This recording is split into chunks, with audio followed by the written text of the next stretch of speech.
कावेरी नदी के पानी पर वर्चस्व की लड़ाई में कर्नाटक की सरकार जबरदस्त ट्विस्ट ला रही है। कर्नाटक और तमिलनाडु के बीच कावेरी का मुद्दा इमोशनल तो है ही, कर्नाटक सरकार इसे धार्मिक भी बना रही है।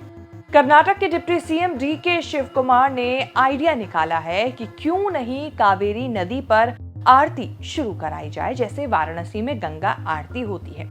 कावेरी नदी को कर्नाटक का लाइफलाइन माना जाता है। डीके शिव कुमार आरती शुरू कराकर लाइफलाइन के साथ आस्था को जोड़कर मजबूत बांध बनाना चाहते हैं।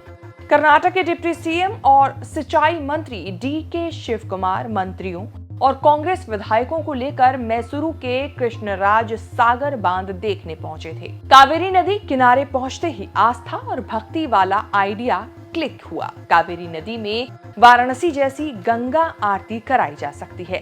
नदी किनारे खड़े खड़े डीके ने ऐलान कर दिया कि कावेरी की भी आरती होगी। डीके ने ऐलान कर दिया कि गंगा आरती की स्टडी करने के लिए कर्नाटक की 20 सदस्यों की टीम वाराणसी के दौरे पर जाएगी। स्टडी टीम में कावेरी नदी से लगे जिले मंड्या, मैसूरू, कोडागु जिले के विधायक शामिल होंगे। कृषि मंत्री चेलुवरायस्वामी टीम को लीड करेंगे। वाराणसी से भी एक टीम बुलाई जाएगी जिनकी देखरेख में कावेरी आरती शुरू की जाएगी। ज्यादा से ज्यादा महीने भर में कावेरी आरती शुरू हो जाएगी। So at the same time, we are going to do puja within this week. I'll just discuss with the CM on an important auspicious day. We will have to do Bhagina, that puja, Kaveri puja. Number two, we are decided to, I'm sending a team.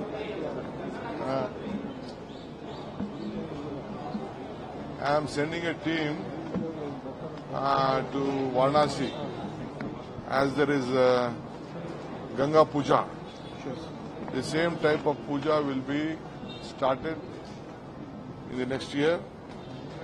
So I am sending a team headed by my district minister of Mandya, along with some of the Mysore and Kurg legislators and the technicians, and even our cultural and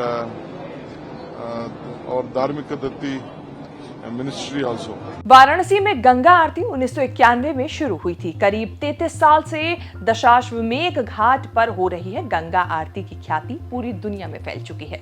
जब आरती शुरू हुई तब इतनी भव्य नहीं थी। अब हजारों लाखों की संख्या में गंगा आरती लोग देखने के लिए पहुंचते हैं। डीके शिव कुमार भी यही चाहते हैं कि कावेरी की आरती भी वाराणसी की गंगा आरती जैसी भव्य हो। डीके शिव कुमार का कावेरी नदी की आरती वाला आइडिया किसी मास्टर स्ट्रोक की तरह है। आरती शुरू होने से कावेरी पर कर्नाटक का एकाधिकार और मजबूत हो सकता है। भावनात्मक तौर पर कावेरी नदी से जुड़े लोग धार्मिक तौर से भी जुड़ेंगे। अगला कदम कृष्णा सागर में पीपीपी मॉडल पर कावेरी वृंदावन अम्यूजमेंट पार्क बनाने का है, जिसका प्रपोजल कैबिनेट में रखा जाएगा।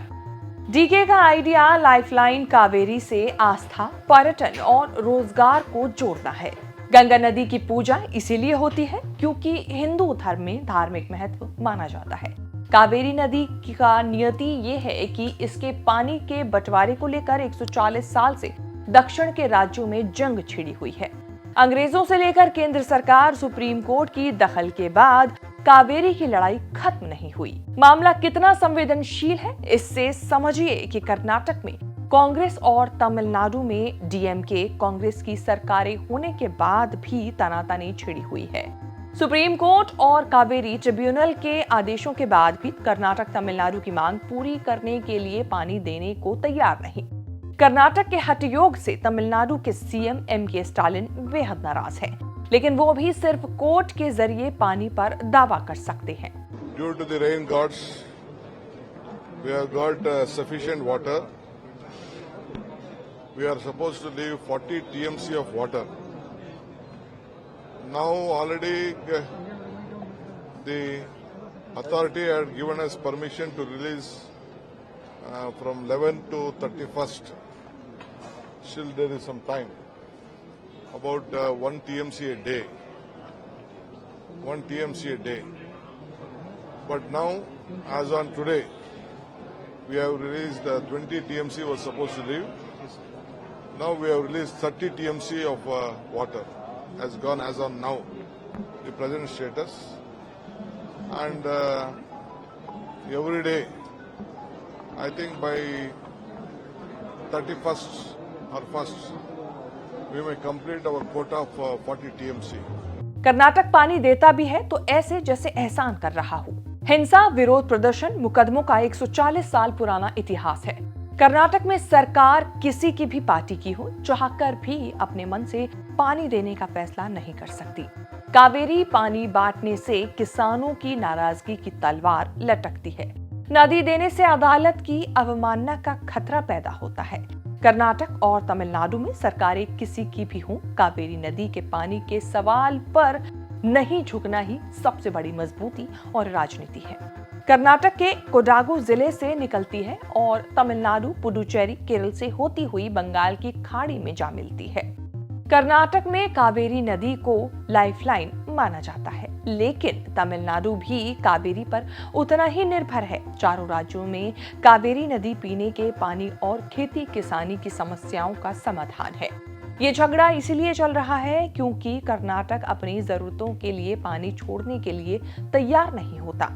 बिना पानी तमिलनाडु का काम नहीं चलता। अब देखना होगा डीके का ये फैसला जो मास्टर स्ट्रोक की तरह फिलहाल नजर आ रहा है, क्या वाकई मास्टर स्ट्रोक की तरह दिखता है असल में या नहीं। क्या आपकी राय है? कमेंट करके बताएं। ये वीडियो कैसी लगी ना बताना भूले। इस तरह की खबरें आगे भी देखने के लिए बने रहे न्यूज़ तक के साथ।